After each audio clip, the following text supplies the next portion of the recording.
my mark. I was not looking for fame or fortune, but I just wanted to do something special for this great country of ours. And so I left home when I was 22 years old, moved to a little town called New Salem, brand new pioneer town. And there were very many intelligent people in that town, and I surrounded myself with them. And that's where I got a lot of my education. It's from folks there in New Salem. And I had great desires to get into politics. I had a dream that maybe someday I might become President of the United States, because my hero was George Washington. I revered that man for who he was, a great leader, a man of good moral values, a man of good character, and I wanted to be like him. It was a long struggle. I had several failures in my life.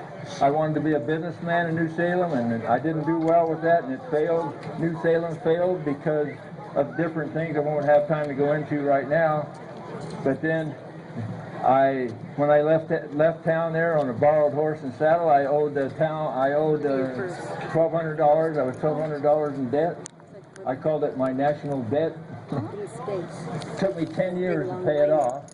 But I moved to Springfield, Illinois, where I studied hard, worked hard, and became a lawyer. And I found out one of my special gifts. We're all born with special gifts. My gift was helping people. And what better way to help folks than to be a lawyer? I know you're thinking lawyer. Well, I had a gentleman come up to me one day. He says, "Mr. Lincoln, I want to be a lawyer like you." And I said, "Oh, you do?" I said, "That's fine. But if you want to be a lawyer, you better be an honest one. You better be an honest one. And if you can't be an honest lawyer and do honest things, then you get yourself another job." That's just the way I felt. Anyway, I went on to marry. I was 32 years old, I believe it was, and still not married, and that was not a good thing amongst a lot of folks. Met my wife, Mary Todd, there in Springfield at a dance, and I was struck by her. And she was of the Todd family, very rich family, and there's a lot of story about her too. I don't have time to go into that either, another whole story, but she was not a crazy woman. No, she was not. And she helped me greatly to become President of the United States during a terrible time in our nation's history when our nation was split apart.